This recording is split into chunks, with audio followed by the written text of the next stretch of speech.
Yeah okay. అందరికీ నమస్కారం.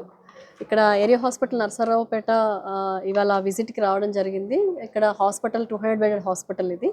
So, ఇక్కడ సర్వీసెస్ ఎలాగున్నాయి అని ఇవాళ చూసాము. మెయిన్‌గా ఓపీ ఒక రోజుకి 800 నుంచి 1000 వరకు వస్తున్నారు. ఓపీ లైన్‌లో ఉండే పేషెంట్స్‌కి, తర్వాత మిగతా వార్డ్స్‌లో ఉండే పేషెంట్స్‌కి కూడా ఇక్కడ సర్వీసెస్ అవన్నీ ఎలా ఉన్నాయని అడిగాము.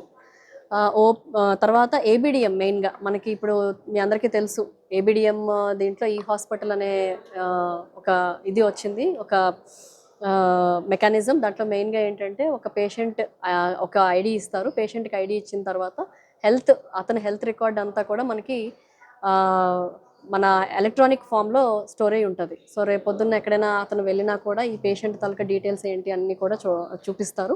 దాంట్లో మనకి ఈజీగా డాక్టర్ చూసి తర్వాత ఫర్దర్ ఫాలో అప్ చేయడానికి కూడా ఈజీగా ఉంటది. మీ అందరికీ తెలుసు అది ఈ హాస్పిటల్ సంగతి. సో, ఈ హాస్పిటల్ ఎలాగో ఇక్కడ జరుగుతుంది, అసలు ఓపీ దగ్గర ఎన్ని కౌంటర్స్ పెట్టారు, వీళ్ళకి రోజు ఒక 800 నుంచి 1000 ఓపీ వస్తున్నప్పుడు అట్‌లీస్ట్ 5 కౌంటర్లు పెట్టాలి. బట్ ఇక్కడ ఒక 2 కౌంటర్లే పెట్టారు. సో, అగైన్ నేను ఇప్పుడు మళ్ళీ చెప్పాను సూపరింటెండెంట్ గారికి, మొత్తం కౌంటర్స్ ఒకటి పెంచాలి. ఎందుకంటే ఓపీ లైన్‌లో ఎక్కువ సేపు పేషెంట్స్ వెయిట్ చేయకుండా ఉండడం కోసం కౌంటర్స్ మనం పెంచాలి. అది ఒకటి. అలాగే ఇక్కడి నుంచి డాక్టర్స్ దగ్గరికి వెళ్ళేటప్పుడు ఆ యారో మార్క్స్ అవన్నీ ఉన్నాయా? చాలామంది చదువుకొని పేషెంట్స్ కూడా వస్తారు. వాళ్ళందరికీ కూడా ఓపీ టోకెన్ అంటే ఆ ఐడీ నెంబర్ ఇచ్చిన తర్వాత ఎక్కడికి వెళ్ళాలి అనేది తెలియాలి కాబట్టి అక్కడ అన్ని యారో మార్క్స్ అవన్నీ పెట్టారా? సైన్ బోర్డ్స్ పెట్టారా? అవి ఎలాగ ఇంప్రూవ్ చేయాలి? నెంబర్ బట్టి ఈ పేషెంట్ అక్కడ ఓపీకి ఎలాగ వెళ్ళాలి, మనకి ఎలాగ హెల్ప్ అవుతుందని చెప్పి అది కూడా ఇంప్రూవ్ చేయమని చెప్పడం జరిగింది. ఇదే కాకుండా డాక్టర్స్ కూడా పేషెంట్స్‌ని చూసేటప్పుడు కొన్ని దగ్గర కౌచ్ పెట్టట్లేదు. కంపల్సరీగా డాక్టర్ ఒక పేషెంట్‌ని చూడాల్సి వచ్చినప్పుడు కనీసం లేదన్నా ఒక 10 నిమిషాలు పేషెంట్‌తో గడపాలి మినిమమ్.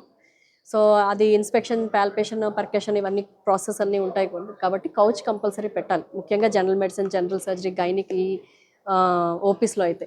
సో, ఆ కౌచ్ కూడా ఒక దగ్గర పెట్టారు, ఒక దగ్గర పెట్టలేదు. అది కూడా పెట్టమని చెప్పాము. అలాగే డీఆర్‌పీ పీజీస్ ఇక్కడ ఉన్నారు. డీఆర్‌పీ పీజీస్ చాలామంది ఉన్నారు కాబట్టి వాళ్ళని యుటిలైజ్ చేసుకొని మనకి ఈ హాస్పిటల్‌లో ఈ పేషెంట్స్ తాలూకా హెల్త్ రికార్డ్స్ ఎంటర్ చేయడం ఒకటి.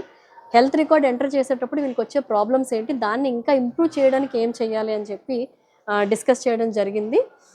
నెక్స్ట్ ఓపీ దగ్గర నుంచి ల్యాబ్ టెస్టులు చేస్తారు కదా, ఎక్స్‌రే, సీటీ, ఎంఆర్ఐ లేకపోతే ల్యాబ్స్‌కి పంపిస్తాం పేషెంట్స్‌ని. దాంట్లో ల్యాబ్‌లో ఎలాగ వీళ్ళు ఈ సర్వీసెస్ ఇస్తున్నారు అని చెప్పి చూడడం జరిగింది. ల్యాబ్‌లో మనకి మెషిన్స్ అన్నీ బానే ఉన్నాయి. ల్యాబ్ రియేజెంట్స్ కూడా అన్నీ సఫిషియెంట్‌గా వస్తున్నాయి. ఇబ్బంది ఏం లేదని చెప్పారు. అలాగే డ్రగ్స్‌కి సంబంధించి కూడా అన్నీ కూడా మనకి అవైలబుల్‌గా ఉన్నాయి. ఏమైనా అవైలబుల్ లేకపోతే ఇంతకు ముందు కూడా సూపరింటెండెంట్స్ అందరికీ చెప్పడం జరిగింది. పేషెంట్స్ ఎవరిని కూడా బయటకి పంపించకూడదు. కంపల్సరీగా డ్రగ్స్ ఇక్కడే మనం రాయాలి. ఒకవేళ గానీ సీడీఎస్ నుంచి సప్లై లేకపోతే లోకల్ పర్చేజ్ ఇక్కడున్న మనకు ఫండ్స్‌తో లోకల్ పర్చేజ్ చేసుకోమని చెప్పడం జరిగింది. సో, డ్రగ్స్ కూడా ఇబ్బంది లేదు. అన్నీ అవైలబుల్‌గా ఉన్నాయన్నారు. నెక్స్ట్ వార్డ్స్‌కి వెళ్ళేటప్పుడు పేషెంట్స్‌తో మాట్లాడడం జరిగింది. అసలు ఎలాగ మన డాక్టర్స్ రోజు వస్తున్నారా? ఎన్ని సార్లు వస్తున్నారు? శానిటేషన్ ఎలా ఉంది? అలాగే ఇక్కడ భోజనం ఎలాగుంది? ఈ టాయిలెట్స్ అవి ఎలా ఉన్నాయి? వార్డ్స్ టైమ్ క్లీన్ చేస్తున్నారా లేదా? ఇవన్నీ స్టాఫ్ నర్సెస్ ఎలా బిహేవ్ చేస్తున్నారు?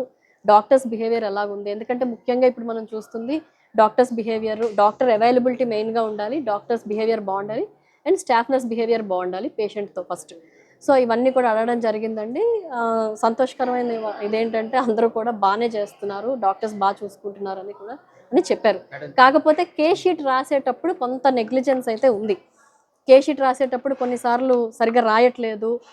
ఏవైతే డ్రగ్స్ ఇవ్వాలో వాటిని సరిగ్గా రాయట్లేదు. ఏ టైంలో ఇవ్వాలి ఏంటి అనేది పూర్తిగా రాయట్లేదు. దాని మీద కూడా కొంచెం ఇన్‌స్ట్రక్షన్స్ ఇవ్వడం జరిగిందండి. ఆ కేస్ షీట్ రాయడం కూడా ఇంప్రూవ్ చేయాలి అని చెప్పి. అండ్ ఇది కాకుండా ఓటీకి వచ్చాము. ఓటీలో కూడా మెయిన్‌గా అసలు ఎన్ని ఓటీలున్నాయి?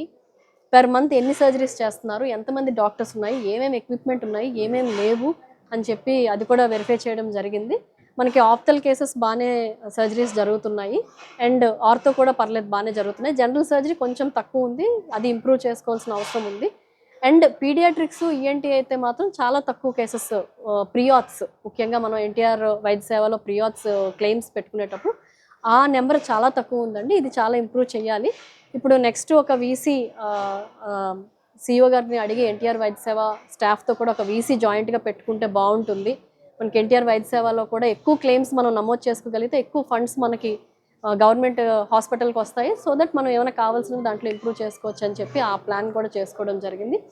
అండ్ రిఫరల్స్‌కి వచ్చేటప్పటికి ఇక్కడ ముఖ్యంగా అబ్జర్వ్ చేసింది ఏంటంటే రిఫరల్స్ కొంత తగ్గిన జనరల్